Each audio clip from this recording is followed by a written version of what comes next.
2013కు ముందు కానీ మధ్యలో ఇతను ఏంటంటే నితీష్ కుమార్ ఒక చోట ఉండడు.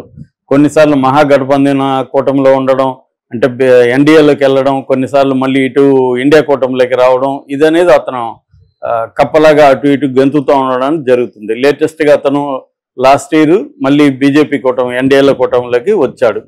వచ్చినప్పుడు అతను బీజేపీలో గతంలో ఉన్నప్పుడు కూడా 2013 ముందున్నాడు, తర్వాత 13లో ఉన్నాడు, దాని తర్వాత 17లో ఉన్నాడు. ఇలాగ ఉన్నప్పుడు కూడా ముస్లింలు ఎప్పుడు ఇంత తీవ్ర వ్యతిరేకత రాలేదు నితీష్కి. ఇప్పుడు ముస్లింల నుంచి తీవ్ర వ్యతిరేకత వస్తుంది. దానికి ప్రధాన కారణం బీజేపీ సిఏఏ అంటే సిటిజన్షిప్ అమెండ్మెంట్ యాక్ట్ లాంటివి తీసుకురావడం, ఈ వక్ఫ్ బిల్లు తీసుకురావడం, దీన్ని వ్యతిరేకించకుండా ఇతను ఉండడంతో ఇతను కాంప్రమైజ్ అయిపోయాడు, హిందూ ఫండమెంటలిస్టులతో కలిసిపోయాడని ముస్లింలు తీవ్రంగా వ్యతిరేకిస్తున్నారు.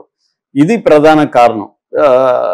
ఇప్పుడు ఒక పక్క బీజేపీ కూడా అపీజ్మెంట్ ముస్లింలని బుజ్జగించే కార్యక్రమం బీజేపీ కూడా ఫస్ట్ టైం చేస్తుంది. ఇంతకు ముందు కూడా బీజేపీ ఏంటంటే కొన్ని చోట్ల పస్మండా ముస్లిమ్స్ అంటారు. పస్మండా ముస్లిమ్స్ అంటే ముస్లింలలో బీసీలు బ్యాక్వర్డ్ కమ్యూనిటీ, అది దాదాపు 80% పస్మండా ముస్లిమ్స్ ఉంటారు. వాళ్ళని తమ వైపు తిప్పుకోవడానికి కూడా రాజ్నాథ్ సింగ్ ఆధ్వర్యంలో గట్టిగానే పనిచేసింది నార్త్ ఇండియాలో. పస్మండా ముస్లిమ్స్లు వాళ్ళకి అనుకూలమైన నిర్ణయాలు తీసుకోవడం, వాళ్ళని బుజ్జగిస్తూ వాళ్ళకి అనేక పనులు చేయడం.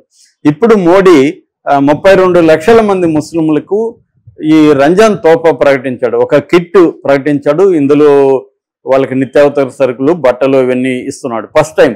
ఇప్పటి వరకు అసలు ఇఫ్తార్ విందు కానీ ఇట్లాంటి ముస్లింలకు సపరేట్గా ఇవ్వడం కానీ ఎప్పుడు చేయలేదు. ఇచ్చే వాళ్ళని తీవ్రంగా వ్యతిరేకిస్తూ వచ్చింది బీజేపీ. ఫస్ట్ టైం వాళ్ళకి భయం స్టార్ట్ అయింది, ముస్లింల్లో వ్యతిరేకత వస్తుంది, దీన్ని మనం ఆపాలని చెప్పి మోడీ కూడా చేస్తున్నాడు.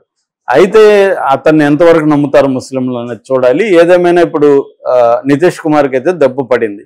ఇక రెండో దెబ్బ చంద్రబాబు పరిస్థితి చూస్తే మనకు ఆంధ్రప్రదేశ్లో చీలిపోయిన తర్వాత ముస్లింల పాపులేషన్ 7 నుంచి 8% ఉంది. అంటే 40 నుంచి 50 లక్షల మంది ముస్లింలు ఉన్నారు. ఓటు పరంగా చూస్తే 10%, 9 to 10% ముస్లింలు ఉన్నారు. ముఖ్యంగా రాయలసీమలో మన కడప, కర్నూలు, ఆ తర్వాత నెల్లూరు, గుంటూరు ఈ జిల్లాల్లో ఎక్కువగా ముస్లింలు కేంద్రీకృతమైనారు. దాదాపు 50-60 నియోజకవర్గాల్లో ముస్లింలు గెలుపోవటం మనల్ని ఇన్ఫ్లుయెన్స్ చేయగలిగిన పరిస్థితిలో ఆంధ్రప్రదేశ్లో ఉన్నారు.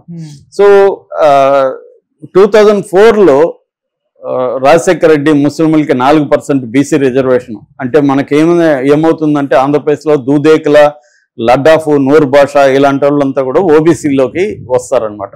వాళ్ళకి ఓబీసీ బెనిఫిట్స్ అన్నీ వెళ్తాయి. ఇందులో 4% కేటాయించాడు రాజశేఖర రెడ్డి. అప్పటి నుంచి ముస్లింలు ఇటు కాంగ్రెస్ పార్టీకి సపోర్ట్గా ఉన్నాడు.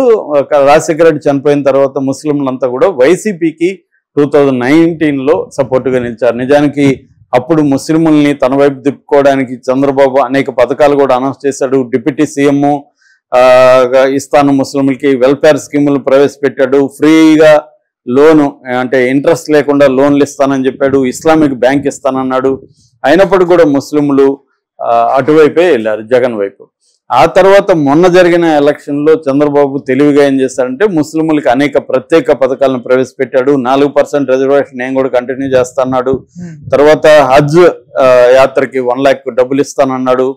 5 లక్షల వరకు ఇంట్రెస్ట్ ఫ్రీ లోన్స్ ఇస్తాన్నాడు. మైనారిటీ ఫైనాన్స్ కమిషన్ పెడతా అన్నాడు.